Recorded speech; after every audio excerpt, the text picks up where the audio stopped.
Agradecer ao Senhor por esse privilégio de estarmos aqui reunidos.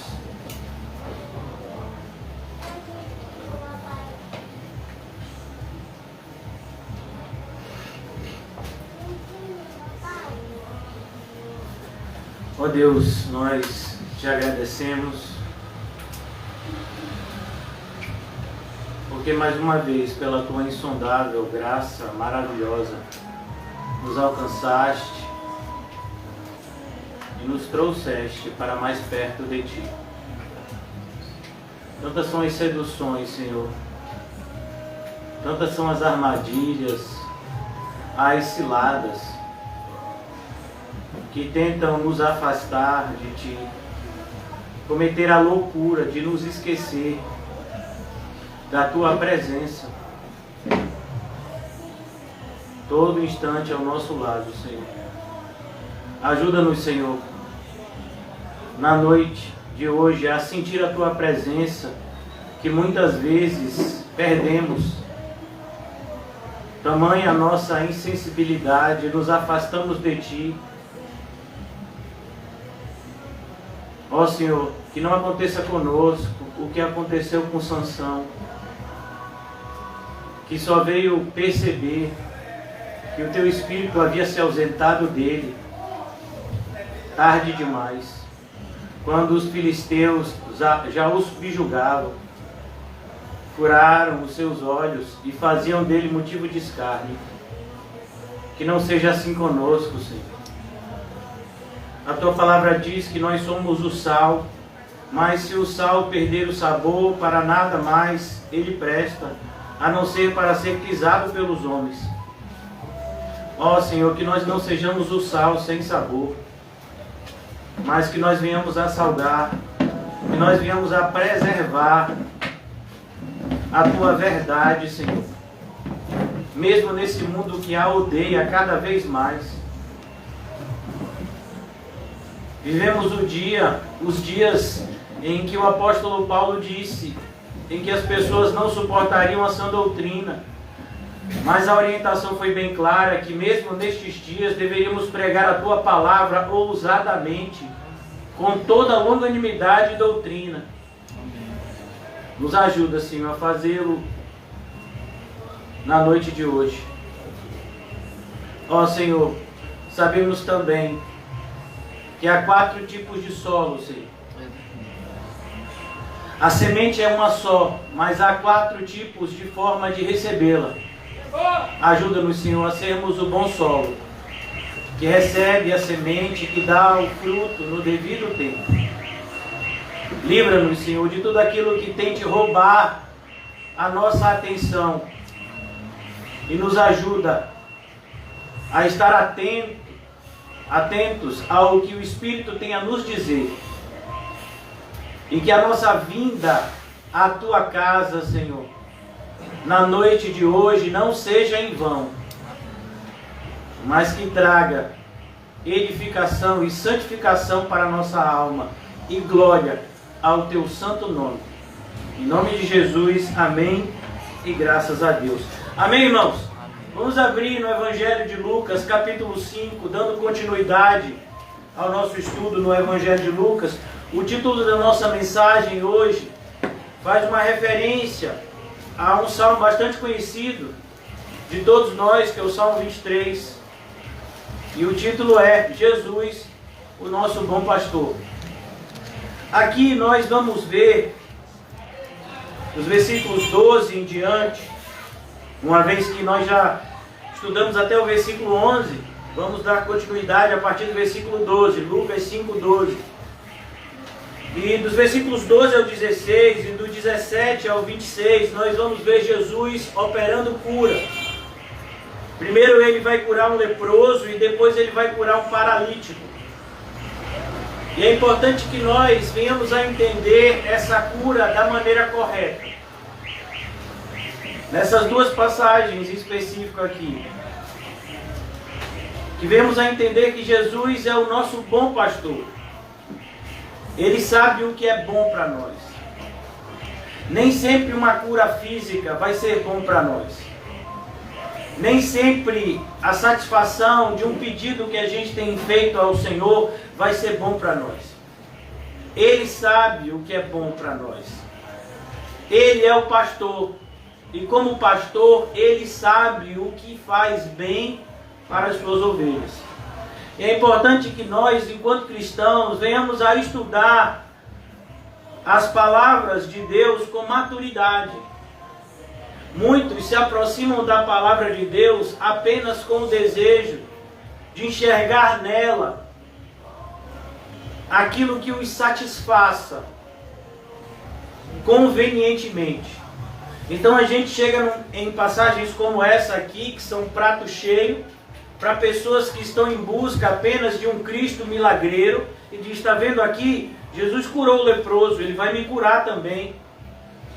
Está vendo? Jesus curou o paralítico, ele vai me curar também. Não, irmãos, é importante que você entenda que Jesus tem sim poder para curar. Mas eu e você precisamos enxergar em Cristo mais do que a nossa vida terrena.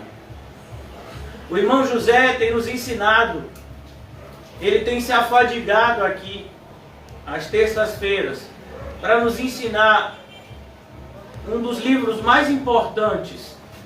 Não que os outros não sejam, mas em virtude do tempo em que vivemos, o livro do Apocalipse, ele tem uma importância muito grande. Pois nós estamos vivendo dentro deste livro do Apocalipse. As profecias deste livro já se cumpriram e estão se cumprindo, e algumas irão se cumprir muito em breve. E nós precisamos estar atentos. Porque eu digo para vocês que o livro do Apocalipse é preciso ser compreendido. E tem uma importância muito grande nos nossos dias, porque vivemos dias em que todos estão em busca de revelação. Todos estão em busca de descobrir o futuro.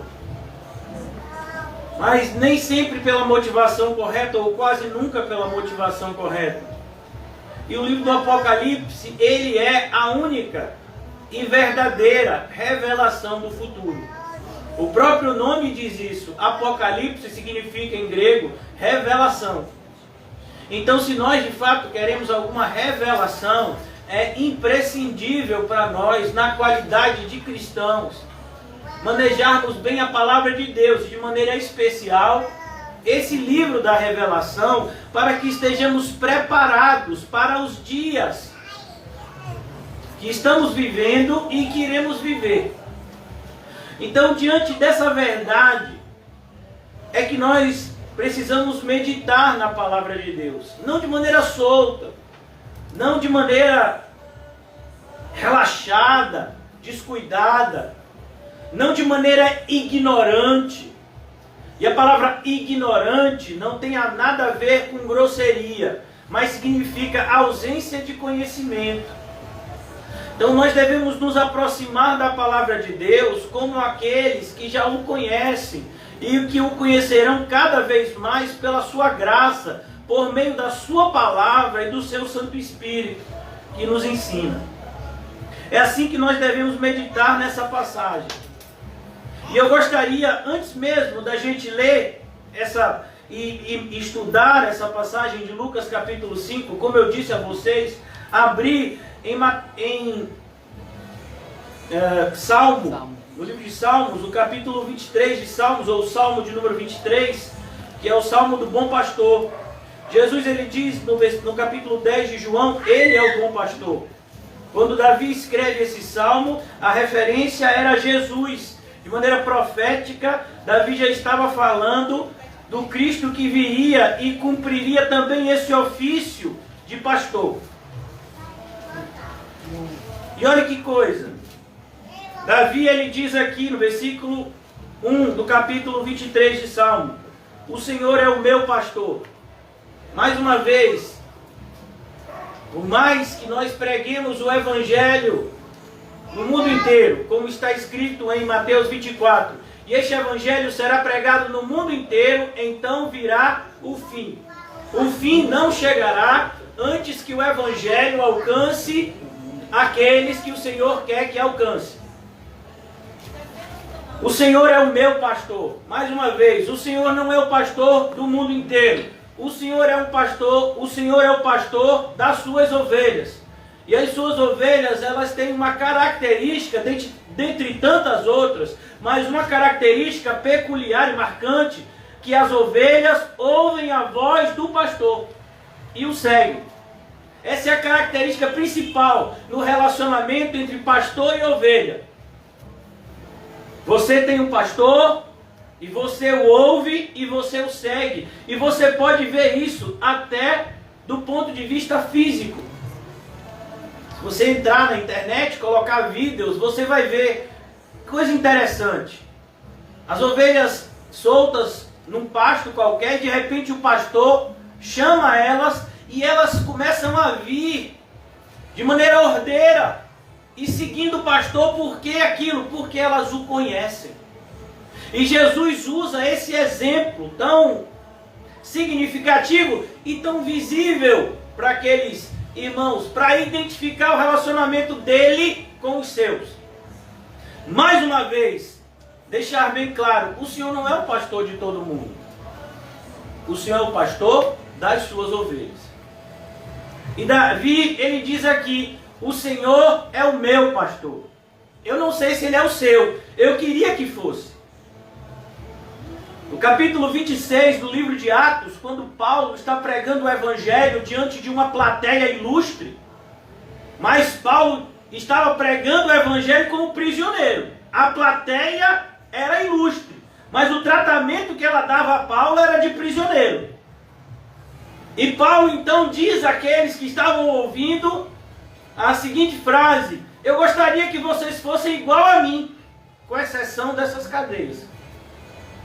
Por que Paulo diz isso?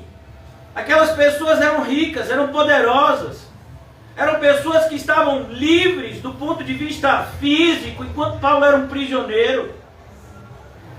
Mas Paulo, ele sabia que Jesus era o seu pastor, enquanto Jesus não era o pastor daqueles ouvintes.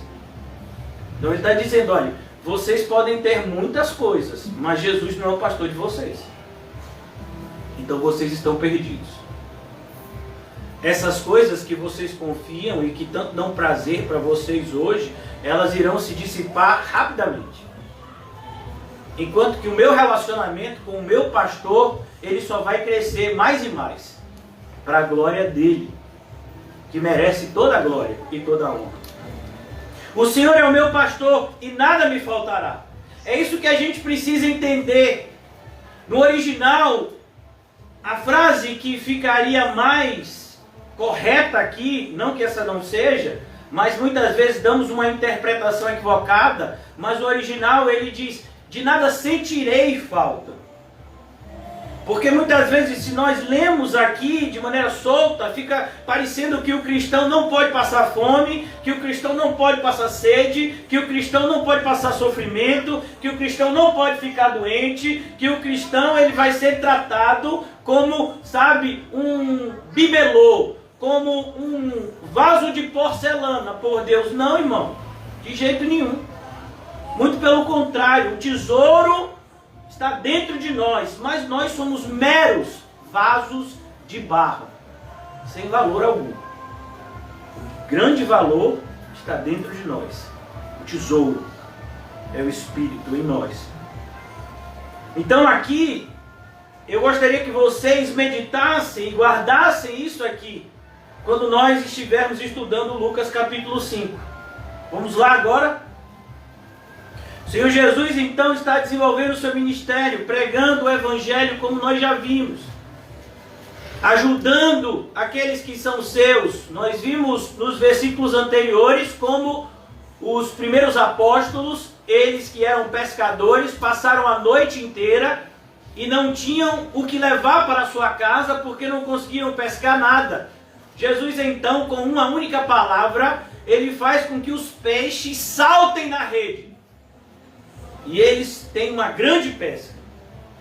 E agora Jesus diz para aqueles homens que eles não vão mais continuar no mesmo ofício, mas usando o ofício deles como uma analogia, uma comparação. Ele diz: vocês serão pescadores de homens, não mais de peixes nesse lago. E então Jesus continua agora o seu ministério, versículo de número 12. Aconteceu que, estando ele em uma das cidades, veio à sua presença um homem coberto de lepra. Olha, irmão, se tem uma enfermidade que é, na Bíblia, muito comparada com o pecado do homem, é a lepra. Porque a lepra, do ponto de vista cerimonial judaico, tornava o homem impuro. Tanto que você vai ver o leproso dizendo: Senhor, eu quero ficar limpo. Ele nem fala, eu quero ser curado, eu quero ficar limpo. No sentido de que ele estava imundo, ele estava impuro. A lepra era vista dessa forma. Os leprosos, eles precisavam se afastar das suas famílias. Eles precisavam se afastar da sociedade. E eles viviam em uma expectativa de uma cura para que pudessem ser reinseridos na sociedade.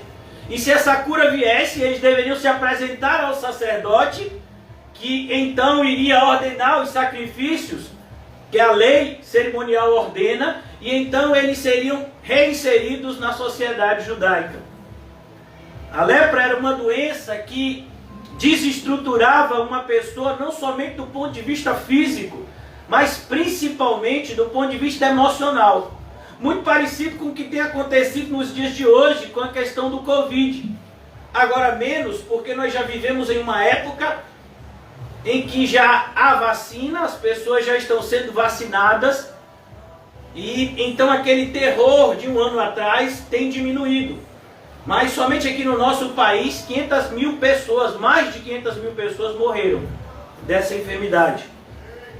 E aqui, agora, se aproxima de Jesus um homem coberto de lepra. A ideia aqui é que ele estava com a lepra no seu estágio mais avançado. Não devemos nos esquecer que o autor desse evangelho, o escritor que o Espírito Santo usou para redigir o evangelho de Jesus Cristo, foi Lucas aqui. Esse é o evangelho de Jesus Cristo segundo escreveu Lucas. E todos nós sabemos qual era o ofício de Lucas. Antes de ser chamado pela graça de Deus, ele era médico. Então, se tinha alguém que entendia de doenças, era Lucas. Por isso essa precisão. Ele não estava apenas leproso, ele estava com a lepra num grau muito alto. A lepra tinha atingido todo o seu corpo. Ele estava coberto de lepra. Ao ver Jesus prostrando-se com o rosto em terra, ele viu Jesus. Irmãos, é importante você prestar bastante atenção nessa expressão que passa muitas vezes despercebida aos nossos ouvidos. Ele viu Jesus. Abra comigo no livro de Isaías, no capítulo 45, o versículo é o 22. Esse versículo, ele foi o versículo usado pelo Senhor para regenerar um dos homens mais usados pelo Senhor Jesus nos últimos séculos. Um pastor inglês chamado Charles Haddon Spurgeon, que muitos de vocês já ouviram os pregadores da nossa pequena congregação fazer referência. Foi ouvindo acerca desse versículo de maneira repetida por um pregador que nem era o pastor oficial da congregação local, porque estava nevando e o pastor havia se ausentado. Naquele dia a pregação estava com pouco, a igreja estava quase vazia, mas o pregador, cheio do Espírito Santo, repetia esse versículo e olhava para aquele jovem e dizia para ele: olhai para mim e sede salvos, vós todos, os limites da terra, porque eu sou Deus e não há outro. Olhai para mim e sede salvos, olhai para mim. O que foi que esse leproso fez em Lucas 5? Ele olhou para Jesus. Eu quero agora que você abra comigo no livro de Hebreus, no capítulo 12, versículo 1. O autor da carta aos Hebreus, ele está aqui agora, já no final da carta, falando da importância de completar a carreira. Se tem uma marca que diferencia o cristão verdadeiro do falso, é que os que verdadeiramente foram alcançados pela graça, eles irão perseverar até o fim. Dessa forma aqui, que está descrita nessa passagem, no capítulo 12 de Hebreus, versículo 1. Portanto, também nós, o próprio autor da carta se inclui. Como o apóstolo Paulo escreve em Gálatas 6, e não nos cansemos, nós não devemos cansar de fazer o bem. Paulo diz, eu estou escrevendo essa carta aqui para vocês, e eu estou me incluindo no grupo. Não devemos nos cansar de fazer o bem. Porque se há algo que cansa, é fazer o bem. Principalmente se você está fazendo o bem para a glória de Cristo. Porque aí não tem recompensa terrena. Portanto, também nós, visto que temos a rodear-nos tão grande nuvem de testemunhas, desembaraçando-nos de todo o peso e do pecado que tenazmente nos assedia. Olha o pecado que assedia você mesmo agora, ouvindo a palavra de Deus que é santa e nos santifica, sentimos o pecado nos rodeando. Seja por um espírito de sonolência, seja por pensamentos impuros que começam muitas vezes a vir à nossa mente durante a ministração. Nós devemos nos desembaraçar. A ideia é soltar algo que está querendo grudar em nós, como uma sanguessuga. Desembaraçando-nos de todo o peso e do pecado que tenazmente nos assedia. Agora ele diz, corramos. Não é andemos. A ideia aqui é, você precisa ser diligente. Você precisa ser ágil, porque nós estamos em um combate. Não há espaço nesse combate para a preguiça, para a insensatez de ficarmos parados no meio do fogo cruzado. Precisamos entender que é um combate sério. Corramos com perseverança a carreira que nos está proposta. Olha que coisa, não é qualquer carreira, não é qualquer corrida. Nós estamos vivendo, está tendo Olimpíadas agora, e você percebe que as provas, elas têm regras. Cada modalidade esportiva possui regras. Nós temos aqui no nosso país uma modalidade esportiva muito famosa, que é o futebol. E ela tem 4 linhas. Se a bola passar daquela linha lateral, é o quê? É lateral. Se passar da linha de trás, é o quê? É escanteio. Se um jogador bater no outro, é falta. Existem regras. Se o jogador estiver na frente, é impedimento. São regras dessa modalidade esportiva. Então, nós precisamos entender que também o Senhor tem regras. Nós não podemos correr a carreira proposta, a carreira dos santos, de maneira ímpia. Não, eu estou correndo a carreira cristã. Como? Roubando, mentindo, fazendo grosseria com os outros? Como assim? Guardando mágoa, rancor? Como é que você está correndo a carreira? Não, eu tenho uma Bíblia, eu oro, eu rezo, eu leio, eu faço assim. Não, meu filho, você tá com as regras erradas. As regras não são essas. Então nós precisamos entender. Devemos correr a carreira que nos está proposta, não é a carreira que queremos correr. Do jeito que queremos. Não mais vivo eu, é Cristo que vive em mim. Se há algo que a fé cristã nos deixa bem claro, é que Cristo é o Rei. E nós temos o privilégio de sermos seus servos. Corramos com perseverança a carreira que nos está proposta, olhando, mais uma vez o verbo, olhando. O que foi que o leproso de Lucas 5 fez? O que foi? Olhou. Pastor, por que o senhor está batendo tanto nessa tecla? Porque ainda hoje aqui, eu garanto que tem pessoas que têm mais de anos, que se consideram como evangélicos ou evangélicas, e nunca olharam para Jesus. Nunca contemplaram a sua face. Nunca viram as suas chagas. Eles seguem uma religião como seguiria o espiritismo, como seguiria o catolicismo, como seguiria o islamismo. Nunca olharam para o seu Salvador. Não podemos continuar assim, irmãos. Pare e olhe. Você já imaginou, irmãos, você está se esforçando tanto na direção errada?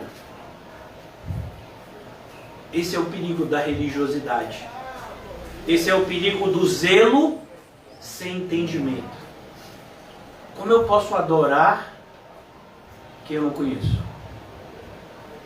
Como eu posso clamar por salvação por um Salvador que eu não conheço? Romanos 10 fala sobre isso. Se tem uma missão que nós pregadores temos, é apontar para Cristo e orar para que o Espírito Santo nos conceda olhos para ver. Eu espero que seja assim nessa noite. Olhe para Ele. Ele está aqui. Mas Ele deve estar aí, no seu coração. Como diria, eu acho que essa frase é de John Bunyan, Jesus Cristo, Ele nasceu em Belém há 2000 anos atrás, mas se Ele não nascer no seu coração, o nascimento dele em Belém não aproveita em nada para você. Se você não nascer de novo da água e do Espírito, você não pode ver o reino dos céus. Ver. E nós estamos falando de que verbo? Olhar. Olhando firmemente para o autor e consumador. Não foi isso que ele fez, o leproso? Ele não olhou para o autor e consumador da nossa fé, Cristo Jesus, em Lucas 5. Ele viu Jesus. Olhando firmemente para o autor e consumador da fé, Jesus, o qual, em troca da alegria que lhe estava proposta, o que é que alegra Jesus? A nossa salvação. Se você quer alegrar Jesus, viva como salvo. Viva como salvo. Isso alegra Jesus. O qual, em troca da alegria que estava proposta, suportou a cruz, não fazendo caso da vergonha. Aqui a palavra é ignomínia. É a vergonha no seu mais alto grau. E está sentado à destra do trono de Deus. E é isso que é maravilhoso. Jesus está lá, à destra do trono de Deus. E Ele está aqui, andando no meio da sua igreja. E Ele está aí, se você é um regenerado, dentro de você. Mas como é que pode isso? Ele está lá, Ele está aqui dentro de mim. Como pode? Ele é onipresente. Ele pode. Glória a Deus por isso. Considerai, pois, atentamente aquele que suportou tamanha oposição. Você acha que eu e você suportamos oposição? Sim, a gente suporta alguma oposição, mas nem de perto comparada a que Jesus suportou. Dos pecadores contra si mesmo, para que não vos fatigueis. Você está dizendo que está cansado? Você está cansado de quê, crente? De quê que você está cansado? Ah, trabalhei tanto, foi?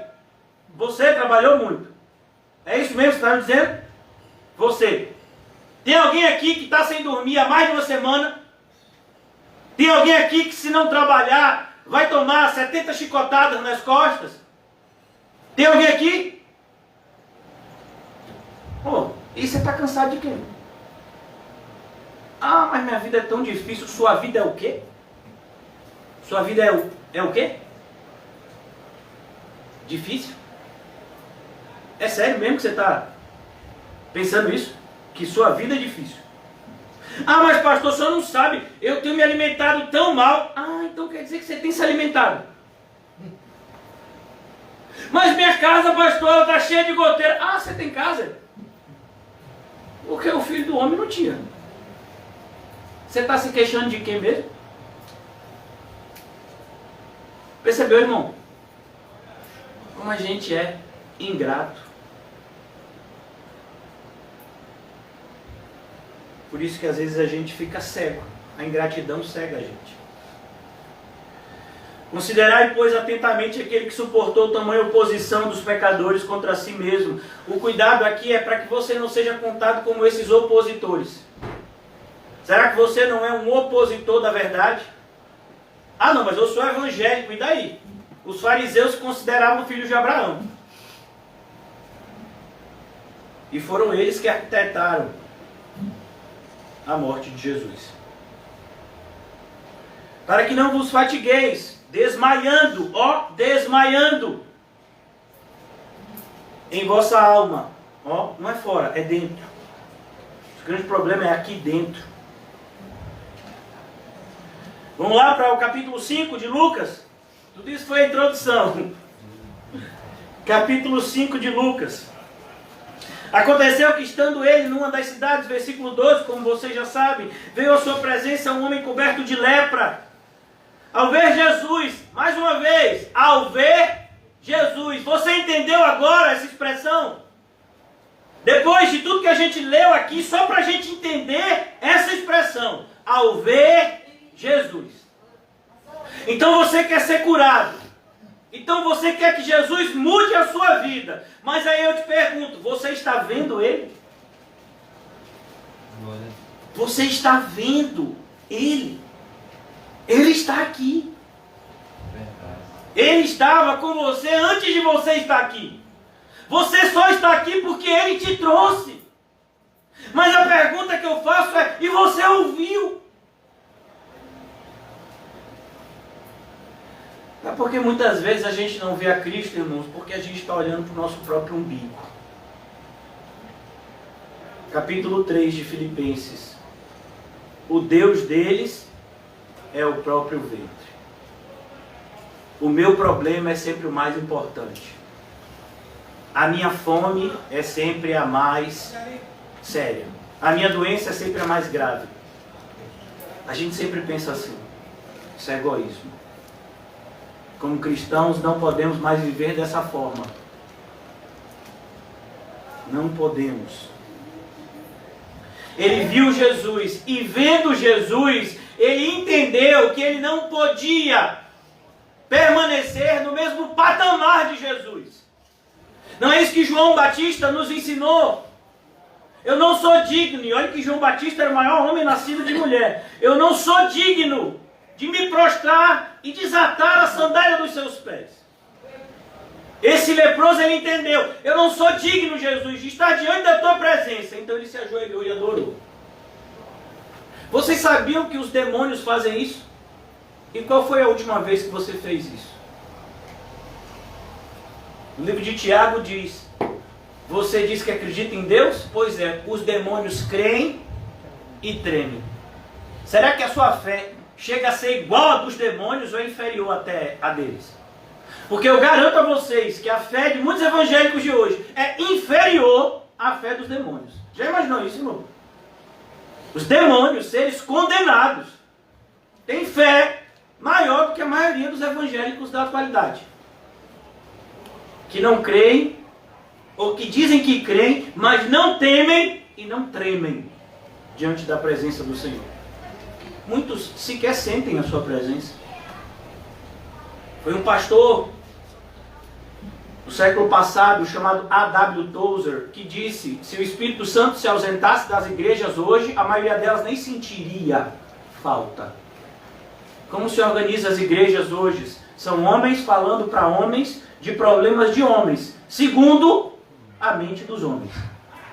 Como é a igreja de Cristo? A igreja de Cristo é Deus falando com o seu povo. Tão pouco que isso acontece hoje em dia. Aqui então ele se prostra, com o rosto em terra. Sabe o que é isso, irmão? Ele esfregou a cara dele no chão. Ele não dobrou o seu joelho como a gente faz quando chega na igreja, na cadeira. Eu dobrei o joelho, sentei, botei assim meu joelhinho no chão limpo e na cadeira limpa. Depois de ter limpado tudo com álcool em gel. Não, o leproso não fez isso não. Ele esfregou a cara dele no pó. Você já fez isso alguma vez? Ou você tem nojinho? Alguém aqui já olhou para cocô? Ô pastor, pare com isso, a gente está na igreja. Você sabia que você é mais sujo do que as fezes que você faz? Porque as suas fezes nunca pecaram, mas você é um pecador miserável. A gente tem que tomar cuidado, irmãos, com determinados conceitos que a gente tem para não acontecer com você e comigo, como aconteceu com alguns exemplos da Bíblia, como é o caso quando Davi estava trazendo a arca de Deus para Jerusalém. Davi estava tão alegre, Davi estava tão eufórico, e isso é perigoso. Mas pastor, mas a alegria santa, sim, tem que ser santa. A alegria santa não tem nada a ver com euforia.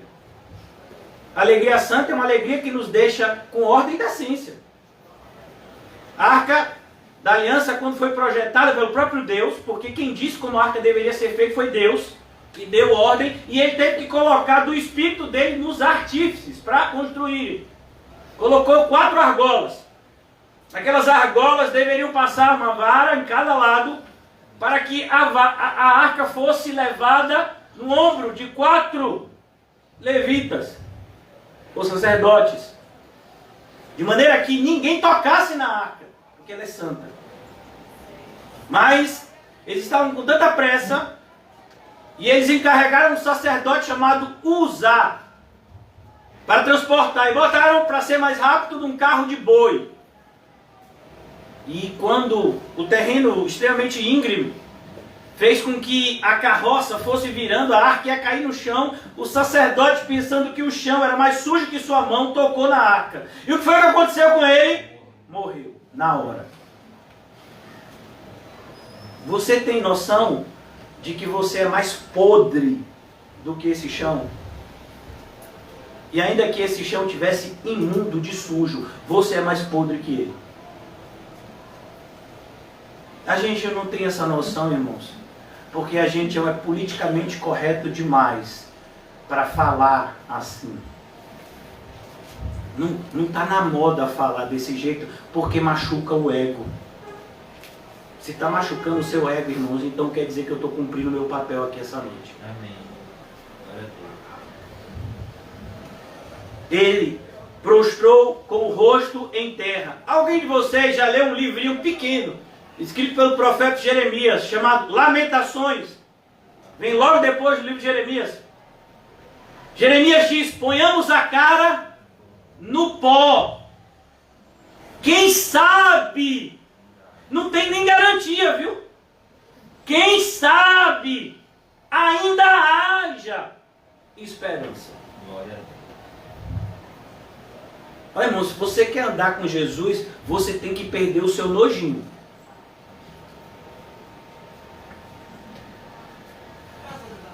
Prostrando-se com o rosto em terra, suplicou-lhe: Senhor, se quiseres. Você percebeu? Senhor, eu sei que o Senhor não me deve nada. Eu é que devo tudo. Eu já devia estar morto, eu ainda estou vivo. Eu estou todo leproso aqui, mas eu ainda estou vivo. Se quiseres. Meu Deus, a gente se aproxima de Deus parecendo que Deus é nosso devedor. Ah, Senhor, se eu tenho crédito no céu. Tinha um pregador que eu ouvia quando eu não era crente, que eu amava. Ele dizia isso nas orações assim. Isso não é oração, né? Isso é quase um ritual satânico. Ele dizia assim: eu ainda tenho crédito no céu. Meu filho, você conhece alguém que tem crédito no céu? Você conhece alguém? Crédito. Se eu ainda tenho crédito, Que camarada, cara de pau. Meu Deus do céu. E eu ficava doido. Aí eu conheci a verdade, jogou um banho de água fria, olha. Que nada, comprei 10 DVD desse camarada, rapaz, é mentira. Que prejuízo. Graças a Deus, joguei os DVD tudo fora. Então aqui ele diz, se quiseres. Olha como a gente se aproxima do Senhor Jesus. Se quiser, Senhor. Ó, Senhor, meu problema não é o mais importante do mundo, não. Tem muita gente precisando de coisas. Mas o Senhor não age de acordo com necessidades. O Senhor age de acordo com o seu amor. E de acordo com a sua vontade. Se tem alguém que tem vontade, é Deus. Eu e você somos escravos, irmãos. Por mais que você queira se iludir com esse engano do livre-arbítrio, você é escravo. Ou você é escravo do diabo, ou você tem o privilégio de ser escravo de Cristo. Mas todos somos escravos. Por mais que não queiramos aceitar essa verdade. Claro. Senhor, se quiseres, pode purificar-me. Olha que coisa bonita. Ele não está dizendo, o Senhor pode me curar. Não, purificar, eu sou imundo. Eu sou imundo. Senhor, eu não valho nada. Eu não valho o cocô que eu fiz. Eu não valho nada. Quando a gente tem essa visão, irmãos, a nossa vida fica tão melhor. Amém. Eu aprendi a viver contente em toda e qualquer situação. Por quê? Porque ele aprendeu a ser humilde. Amém. Tem pão? Glória a Deus. Não tem? Oh, aleluia. Ah, a gente está dormindo num lugar confortável? Glória a Deus. A gente está dormindo numa caverna úmida e fria? Aleluia. Por quê? Aleluia. Porque nosso tempo aqui é como a erva do campo, que hoje existe e amanhã não existe mais. Essa é a sua vida e a minha. Olha a comparação que a Bíblia faz. A gente se preocupa tanto, tão pouco, quando a gente deveria se preocupar mais com a eternidade. Eu sei em quem eu tenho crido, e Ele é poderoso. Ele está guardando a minha coroa. Coroa que não só eu vou receber, mas todos aqueles que o amam. Você o ama? Mais do que os seus lábios, é a sua vida que vai dizer isso. Aquele que me ama é o que me obedece. Não é assim que ele fala? Se quiseres, Senhor, pode purificar-me. E ele estendendo a mão. Olha que coisa linda. Irmãos, Jesus curou à distância. Vocês lembram? Daquele soldado que foi lá e disse, mestre, meu filho está doente, vamos lá em minha casa. E era tão longe o lugar, meu filho, que o camarada demorou não sei quantos dias para encontrar Jesus. Aí Jesus disse, vá, seu filho vai ser curado. Quando ele está voltando, meu filho, um dia depois, ele encontra soldados vindo em direção a ele. E diz, oh, não precisa mais ir atrás de Jesus não. Olha, ele já tinha ido, já tinha até falado. Seu filho está bem. Aí perguntou, mas foi que horas foi que ele começou a ficar bem? Ah, foi tal hora. Aí ele se lembrou que foi no exato momento em que Jesus disse, vai, seu filho vai ficar bem. Glória a Deus. Aí ele creu e a sua família também. Aí Jesus agora ele tocou no leproso. Irmãos, agora menos, né? Mas logo quando a pandemia assolou, quando alguém sabia que o outro estava com Covid, ah, meu filho, barriou. Ninguém nem encostava. Podia estar, meu filho, com numa piscina de álcool em gel. Varão, fica aí, viu? Eu gosto muito do irmão José, mas ele barriou. Meu Deus. Se teve uma coisa que essa pandemia fez foi revelar o egoísmo da grande maioria daqueles que se dizem cristãos.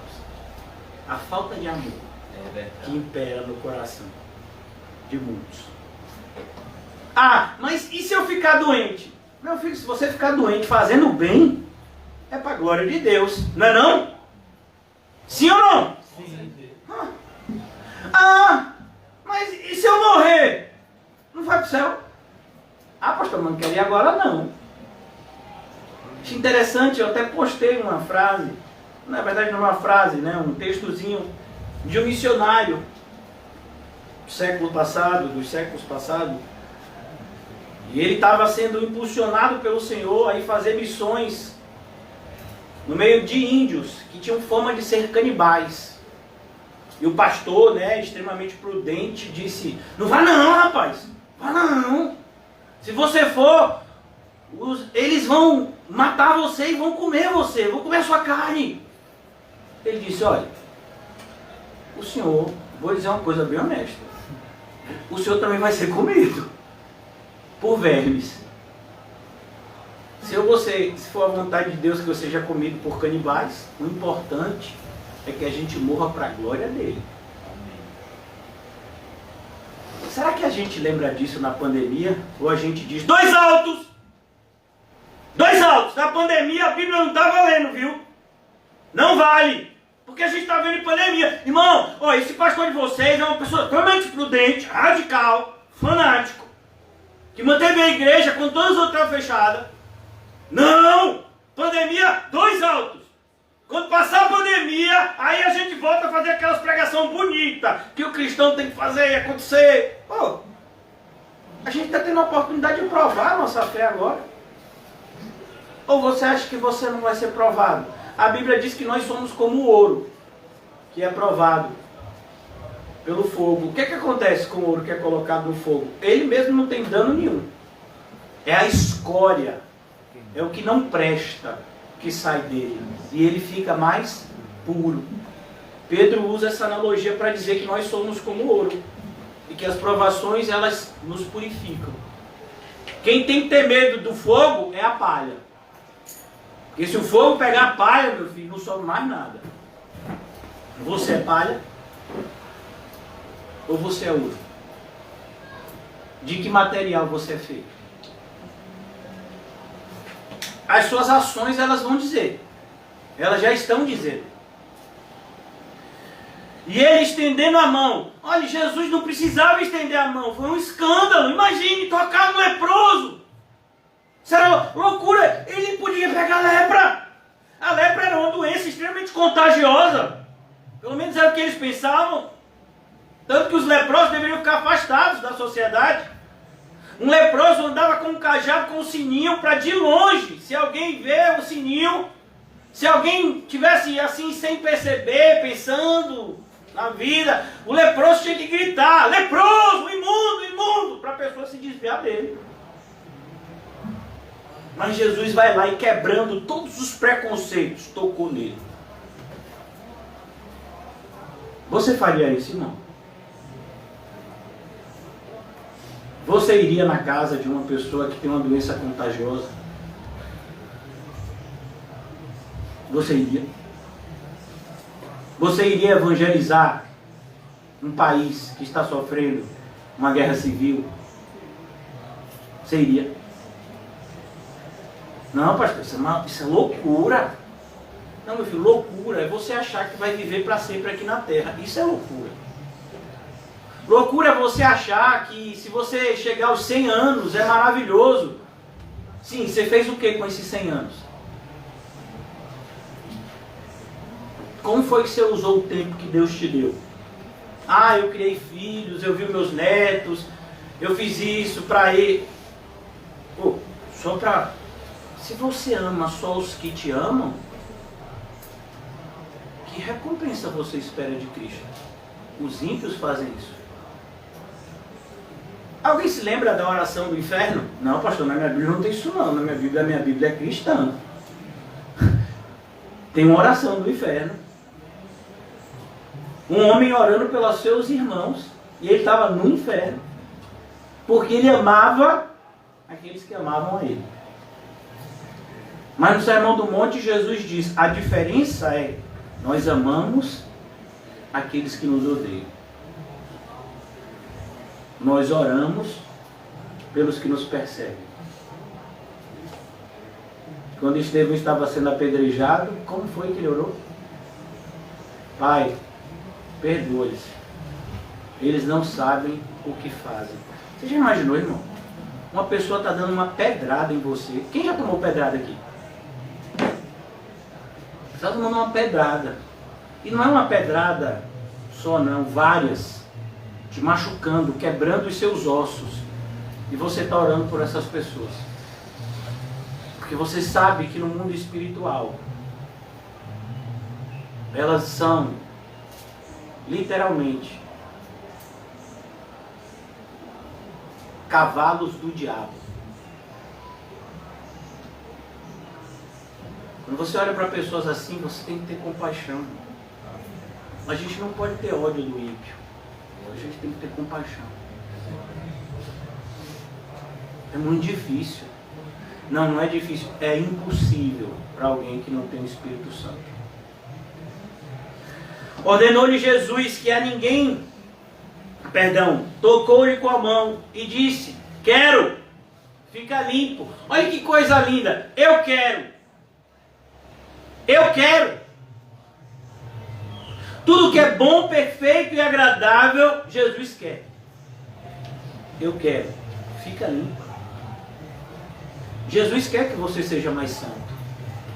Jesus quer que eu e você venhamos a viver mais para a glória do Evangelho que nos alcançou. Ele quer isso. Peça isso e Ele te dará. Jesus, me ajuda a glorificar o Teu nome. O irmão José falou aqui recentemente das testemunhas, das duas testemunhas que aparecem no livro do Apocalipse, simbolizando a igreja. Quantos de nós queremos viver uma vida cada vez mais desprovida de preocupações terrenas? Para que possamos ser livres para viver para a glória de Deus. Isso que a gente devia buscar, irmãos. É isso que Jesus quer que a gente busque. Quando é que a gente vai pedir isso? Até quando a gente vai pedir mal? Pedir e não recebeis, porque vocês estão pedindo mal. Vocês estão pedindo apenas para satisfação terrena. Como um bom pastor, ele não vai nos dar um alimento ruim. Ele não vai nos dar algo que nos faça mal. E no mesmo instante, desapareceu a lepra. Agora olha que coisa interessante. Muitos podem ver Jesus e ainda assim se afastarem da sua vontade. Vou dar um exemplo muito claro aqui para nós. Judas Iscariotes. Alguém que viu Jesus a ponto de segui-lo. Não apenas como discípulo, mas como apóstolo. E ele recebeu poder para curar, para expulsar demônios e para pregar o verdadeiro evangelho. E ainda assim, ele vendeu Jesus por 30 moedas de prata. Quantos de nós, irmãos, estamos a um passo de vender Jesus? Por uma mulher, por um homem, por uma quantidade de dinheiro, por um bem material, por uma vida aparentemente mais tranquila. Quantos de nós estamos a um passo de tomar a mesma atitude louca de Judas Iscariotes?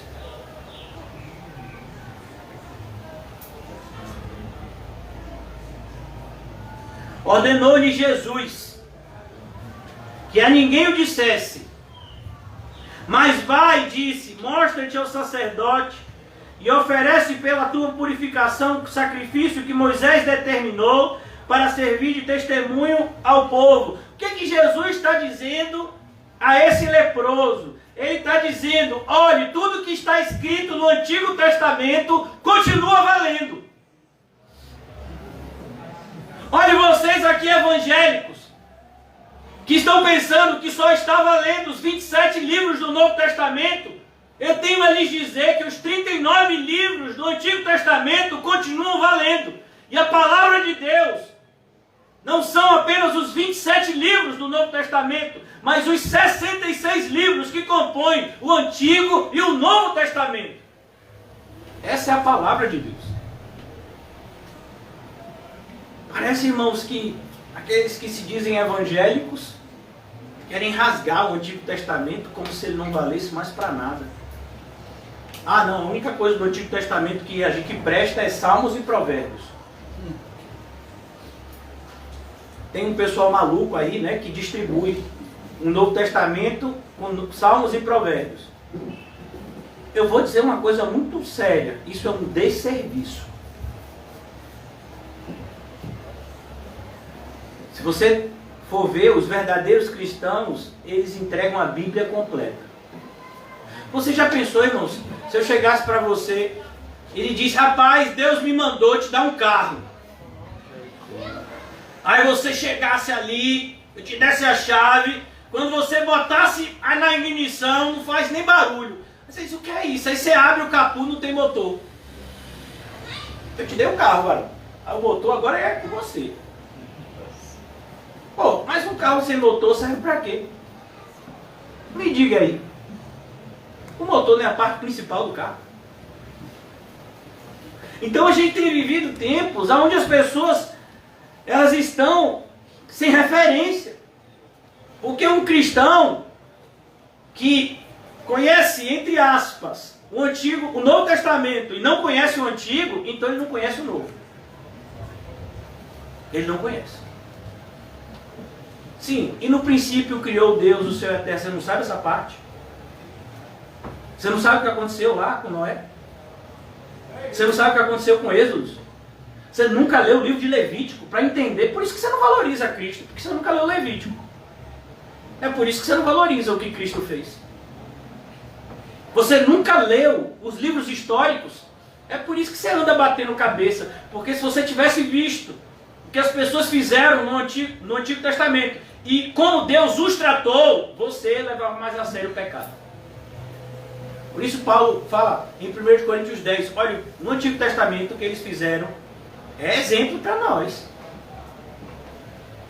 Então ele está dizendo aqui para esse leproso, olhe, não se esqueça do que Deus já falou para vocês. Jesus disse, olha, eu não vim aqui abrogar a lei, eu vim cumpri-la. Nem um tio vai ser tirado da lei. Nada. O Antigo Testamento continua valendo. Ah, pastor, mas então por que a gente não sacrifica mais cordeiro? Porque ele já foi sacrificado. Mas pastor, mas por que a gente não guarda mais o sábado? Porque eu e você estamos esperando o verdadeiro descanso. A gente agora conhece com propriedade o que os antigos não conheceram. Eles viram apenas a sombra. E nós agora chegamos com a casa com a luz acesa. Aí a gente vê claramente. Mas a gente vê. Então cuidado, irmãos, com essa tentativa de muitos evangélicos de quererem desprezar a lei como se ela fosse algo ruim. Como se o Deus do Antigo Testamento fosse um e do Novo fosse outro. Rapaz, o Deus do Antigo Testamento é perverso. Tem um filme que eu assisti que diz assim, é perverso. Ele é perverso. E o Deus do Novo Testamento, o Deus do Novo Testamento é amor. É amor? Você lê o Apocalipse? Você já viu alguém falar mais do inferno do que Jesus? Você já viu alguém no Antigo Testamento que tem olhos como chama de fogo? Que da sua boca sai uma espada afiada? Você já viu isso? Então a gente tem que tomar cuidado, Deus é o mesmo. A revelação é que é progressiva. Então cuidado, irmãos, porque Porque se você não levar em consideração toda a palavra de Deus, então você acabou de criar um ídolo. Um Deus que é só amor e que não é santo, não é o Deus da Bíblia. E esse amor que você está dizendo aí nem é verdadeiro, porque um amor sem santidade não é amor. Ah não, um Deus que é misericordioso. Sim, ele é misericordioso, mas ele também é vingador daqueles que não lhe obedecem. Cuidado, irmãos, para que você não esteja criando um ídolo de versículos que você escolheu e de outros que você rejeitou. Então esse homem aqui, ele foi curado por Jesus de maneira tão amável. Jesus tocou nele, Jesus demonstrou amor, atenção. Jesus demonstrou um cuidado com ele que ninguém tinha. Há quanto tempo esse homem não devia sentir um toque de ninguém? E Jesus tocou nele, mas quando Jesus lhe deu uma ordem, ele não foi capaz de obedecer. Uma ordem simples, irmão. Vai, mostra-te ao sacerdote. Porém, o que se dizia a seu respeito cada vez mais se divulgava. E todos vocês sabem que esse homem não obedeceu Jesus. Abra comigo no Evangelho de Marcos, capítulo 1, versículo 40. Marcos, ele fica mais claro. Também o mesmo título, a partir do versículo 40, a cura do leproso. Jesus disse a mesma frase no versículo 44. Olha, não digas nada a ninguém, mas vai, mostra-te ao sacerdote, oferece-te pela tua purificação o que Moisés determinou para servir de testemunho ao povo. Mas tendo ele saído, entrou a propalar muitas coisas e a divulgar a notícia. Ele não deu a mínima atenção ao que Jesus mandou. Ele fez exatamente o oposto do que Jesus mandou. Não, mas eu acho que ele vai se agradar, porque eu vou fazer propaganda dele. E desde quando Jesus pediu para você fazer propaganda dele? Jesus pediu para você pregar o Evangelho, rapaz. E se você não vive o Evangelho, você já começou errado. Que só pode pregar o Evangelho quem vive ele. Perceba como é triste aqui, que Marcos deixa claro. Olha essa palavrinha mais. A ideia aqui é oposição. Ele deveria ir para a direita, mas ele foi para a esquerda. Será que não está acontecendo isso comigo, com você? A gente pede algo para Jesus, Jesus nos dá. E aí, a gente sabe o que Jesus quer que a gente faça, mas a gente não faz. Eu vou dar um exemplo de outro apóstata, Saul. Deus deu uma ordem muito clara a Saul. Olha, Saul, eu quero destruir os amalequitas, eu vou usar você para isso. É para destruir tudo. Eu não quero que sobre ninguém, nem os animais, nada. Destrua completamente, esse povo é amaldiçoado. Saul estava lá e quando Saul viu que ele estava vencendo, e por que Saul venceu? Por que Saul venceu? Porque Deus deu a vitória. O mesmo Deus que fez ele perder para os filisteus. E quando ele viu que ele estava vencendo, porque segundo a mente dele não foi Deus, foi ele disse, rapaz, quer saber de uma? Eu vou mostrar para o povo que eu sou um homem bom. Eu vou liberar o rei, não vou matar o rei. E tem mais, os animais mais bonitos aí separa que a gente vai sacrificar para Deus. Um ritual bem bonito que a gente vai fazer lá na nossa terra. Deus mandou ele fazer isso? Foi isso a ordem? Não. Quantas vezes a gente quer fazer algo que Deus não mandou? Aí, como eu uma vez, na época que a igreja ainda era na boca do rio, e a gente jogava bola nas quadras que tinha ali na frente, Olha isso, já tem tempo. E aí chegou uma pessoa evangelizando lá e me entregou um coraçãozinho que tinha escrito: Jesus te ama. Eu, irmão, não falei nada não. Mas a vontade que eu tinha é: e você só tem isso a me dizer? E a outra parte? Não tem nada para completar? É um coração e escrito dele: Jesus te ama? Sim. E se eu rejeitar todos os princípios de Jesus? E se eu desobedecer todas as suas ordens? Eu ainda estou salvo? Sabe, irmãos, é impressionante como a gente quer estar bem com a sociedade. Os evangélicos de hoje são assim. Você quer entender o que eu estou dizendo? Basta você conhecer um político evangélico. Ele pede o voto dos evangélicos, e os evangélicos são uma quantidade grande de pessoas no nosso país, pelo menos pseudo-evangélicos, evangélicos formais. Aí aquele político se elege com o voto dos evangélicos, e quando ele vai assumir o seu cargo, ele diz: eu estou aqui para defender os interesses da sociedade. Como assim? Eu não entendi. E a glória de Deus? Não, essas coisas na igreja. Aqui não. Aqui não. Quer dizer que o crente é crente num lugar e no outro não é? Como é isso? Como é isso? Você vê políticos, por exemplo, que o nome eleitoral é pastor fulano de tal. Imagine.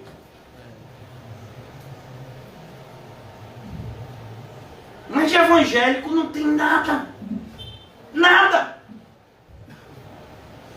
Até os ímpios parece que conhecem mais a Cristo do que aquele pseudo-evangélico. Por quê? Porque isso é uma profecia do Senhor. Onde é que está, pastor? No Evangelho é necessário que haja escândalos. Mas ai de quem por meio eles vierem. Será que não é você, irmão, que por meio do mau testemunho está fazendo alguns tropeçarem? A palavra escândalo é isso. Escândalo significa pedra de tropeço.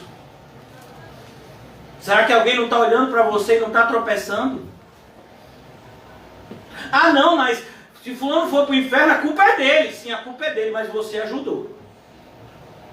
E ai daquele que fizer tropeçar nem precisa ser muitos,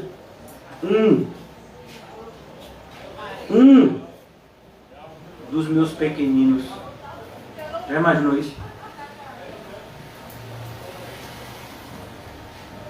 Mas tendo ele saído, aqui em Marcos ainda, entrou a propalar, ele estava falando muito. Ele estava alegre.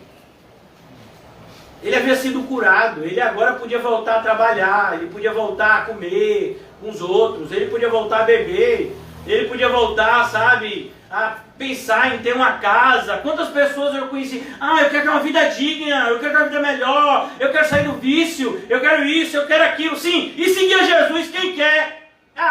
Isso também não pode. Para seguir a Jesus, você tem que abandonar todo o resto. Mas tendo ele saído, entrou a propalar muitas coisas e a divulgar a notícia. Para ele, Jesus era apenas o quê? Uma notícia, não era o seu Salvador. Percebeu a diferença? Jesus é o seu Salvador. Se Jesus fosse o seu Salvador, o desespero não ia lhe alcançar. Porque ele é o seu Salvador. Você clamaria a ele e ele lhe responderia. Porque é assim que ele faz com aqueles que ele salva. Ele salva para sempre. Aqueles que ele salva clamam a ele e ele responde. Ele não é apenas uma notícia. Ele é o seu rei. Ele é o seu tudo. Mas para esse homem Jesus era uma notícia. Alguém que lhe fez um favor. Muito grande, mas um favor. A ponto de não mais poder Jesus entrar publicamente em qualquer cidade. Olha o que ele fez. Ele ainda atrapalhou a vida de Jesus. Ele começou a divulgar que Jesus o curou e agora Jesus não podia mais entrar nas cidades nem dormir em paz. Porque todo mundo queria também. Jesus para quê? Cura.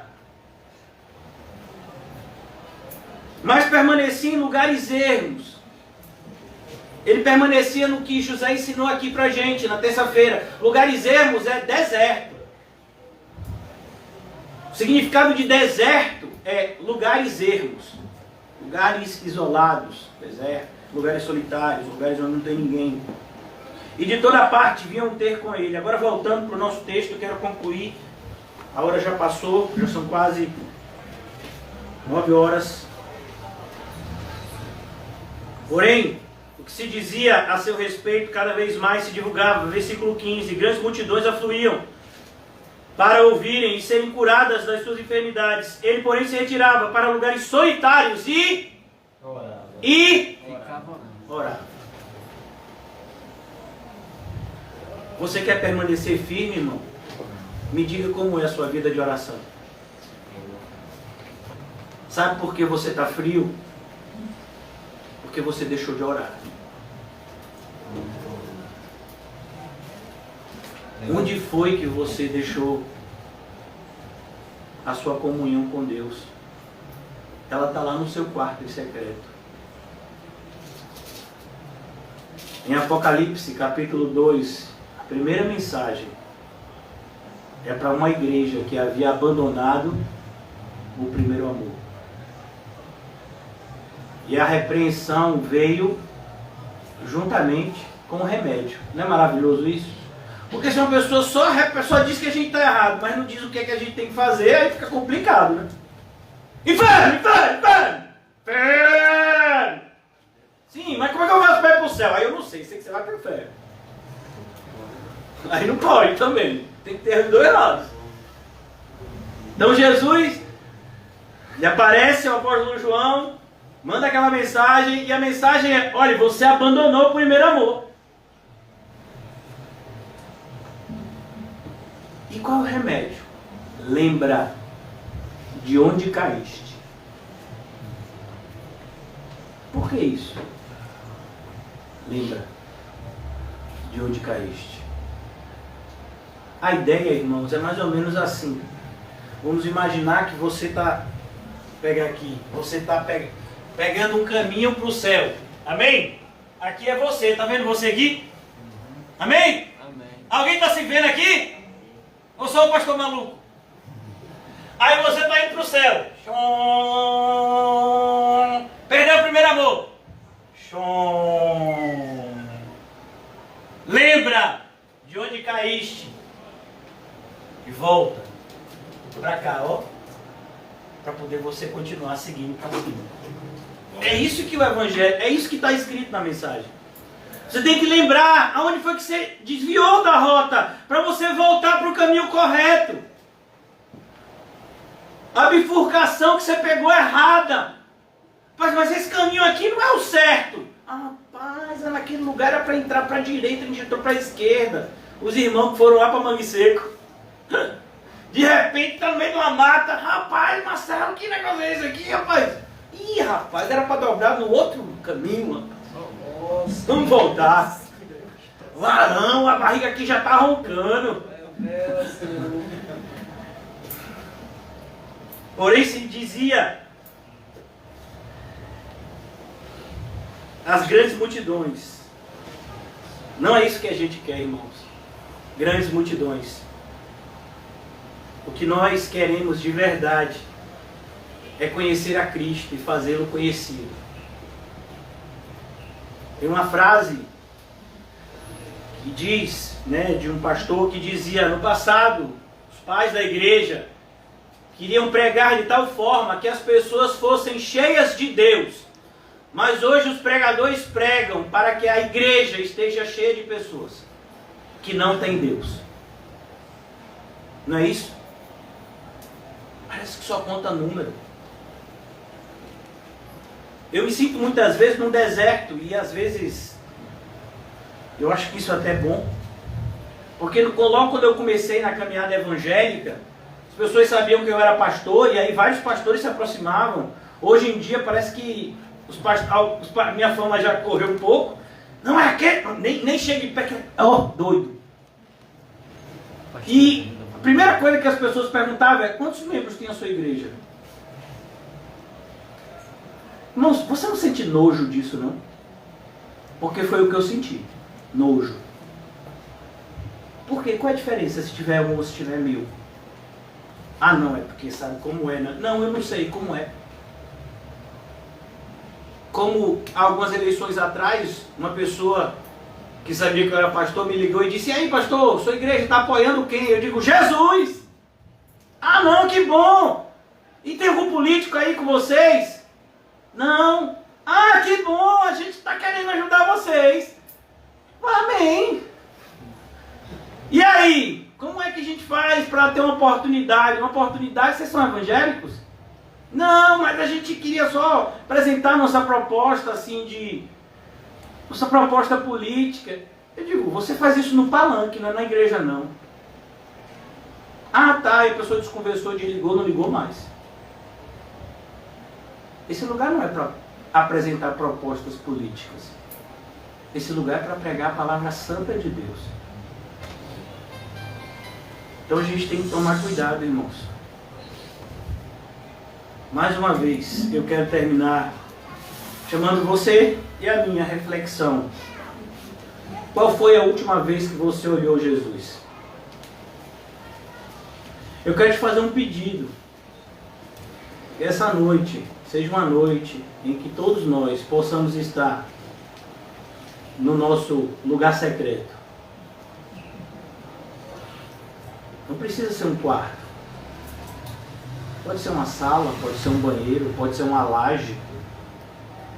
Mas é aquele lugar que você fecha os seus olhos, ou mesmo de olho aberto. E você fica lá. E você fala: Senhor, eu não saio daqui enquanto o Senhor não me abençoar. Você se lembra do que Jacó falou? E naquele dia surgiu um nome pela primeira vez. Vocês lembram qual é o nome? Israel. É o nome que eu e você inclusive somos chamados. No Novo Testamento, o apóstolo Paulo diz que nós somos o Israel de Deus. Quem é o Israel de Deus? É aquele que luta com Deus e prevalece. Por quê? Porque ele luta com amor. Pelo amor de Deus. Senhor, eu não saio daqui. Eu não vou sair desse lugar secreto, porque não tem nada lá fora para mim. Irmãos, você entendeu que se Deus fechou uma porta, você não vai abrir. Pastor, eu preciso tanto de um emprego. Você já perguntou para Deus se Deus quer que você trabalhe? Quando eu falo trabalho, é trabalhar por dinheiro, né? Porque as pessoas só entendem isso. Né? Porque tem muito trabalho na lavoura do Senhor, só que não paga. Ah, não, esse daí não, esse daí eu deixo para o Senhor. Você sabe se Deus quer que você tenha alguma mudança de vida? Então, é impressionante, irmãos, porque os evangélicos de hoje dizem que Jesus é o Senhor, mas eles não perguntam a opinião de Jesus para nada. Eu vou fazer uma viagem. Você perguntou se Jesus quer que você viaje? Eu vou fazer isso. Você já falou com Jesus sobre isso? Ah, pastor, você é um maluco, mas tem que falar para tudo, é? Pelo menos é o que dizem de mim. Por trás. Que nada, eu já sei. Você vai falar com o pastor, né? Sabe o que o pastor vai dizer para você? Varão, a orar. Ou então, eles dizem assim: não, o pastor vai dizer, vou orar. E ainda falam isso dando risada. Irmão, vocês estão dando risada, mas se vocês fizerem isso, eu vou ficar feliz. Ore. Ore mais. Irmão, se a gente orasse mais, a gente errava menos. É verdade. A gente está batendo tanto a cabeça em portas fechadas. É, Deus. Por quê? Porque Deus fechou. E Ele não vai abrir. Glória a Deus. Você quer andar por uma porta aberta? É só falar com aquele que abre as portas. Senhor, e aí? É para eu ir por onde? É para ir para Macedônia. Ô Senhor, mas a Ásia está precisando tanto do teu evangelho. Pastor, o senhor está falando de quem? Estou falando de um dos homens mais espirituais da Bíblia, Paulo. Paulo queria ir para a Ásia. Paulo entendia que a Ásia era um campo missionário vasto. E ele queria viajar para mais interior da Ásia. E o Espírito do Senhor não deixou. Irmão, foi o diabo não, foi Deus. Aí Paulo parou. Aí ele teve a visão do Macedônio. Sabe onde é que ficava a Macedônia? Na Europa. Paulo tinha que atravessar, chegar no que a gente conhece hoje, se eu não me engano, como Turquia, que separa o continente asiático da Europa, se eu não me engano, né? Se eu não me enganei na geografia moderna. E aí, pregar o evangelho lá. Mas tinha tanto lugar para ele pregar na Ásia, mas Deus não queria. Por isso eu pergunto para você, você está aonde Jesus quer que você esteja? Ou você está fazendo o que Ele não te mandou e deixando de fazer o que Ele mandou? Como esse leproso. Jesus disse o quê? Vai, apresenta-te ao sacerdote, vai lá, faz tudo direitinho, como está escrito no Antigo Testamento. Mas ele fez isso? Não, agora ele já estava curado, meu irmão, não queria saber mais de nada. Agora eu vou viver a vida do meu jeito. Quantas pessoas estão aqui assim hoje? Vivendo a vida do seu jeito. Essa é a melhor forma de ir para o inferno. Viver a vida do seu jeito. Se tem uma frase que todos os habitantes do inferno vão falar em um só coro, é: eu vivi a vida do meu jeito. Você quer fazer parte desse grupo? Ou você quer fazer parte do outro grupo que viveu para a glória de Cristo? Que o Senhor nos ajude. Ó Senhor, ajuda-nos. Lâmpada para os nossos pés é a Tua palavra, luz que ilumina o nosso caminho. Ó Senhor, mas do que adianta a luz para aqueles que querem continuar de olhos fechados? Nos ajuda, Senhor. A semelhança do que aconteceu com o apóstolo Paulo, que teve como que escamas caindo dos olhos, e a partir daquele momento a sua vida mudou. Que seja assim conosco. Ajuda-nos a entender a brevidade da vida e a eternidade do porvir. Não nos deixa, Senhor, viver como loucos, insensatos, que vivem apenas para satisfação própria e se esquecem de que irão prestar contas dentro em breve aquele que nos concedeu tudo, o Senhor. Ó Deus Pai, Pai do nosso Senhor e Salvador Jesus Cristo, e Pai nosso, por misericórdia, trata-nos como filhos.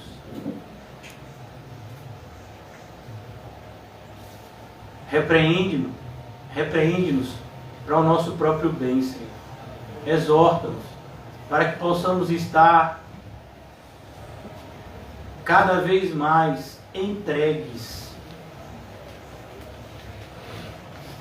às Tuas mãos. Livra-nos da loucura de vivermos fugindo de Deus. E ajuda-nos, Senhor Jesus, a viver correndo para mais perto de Ti.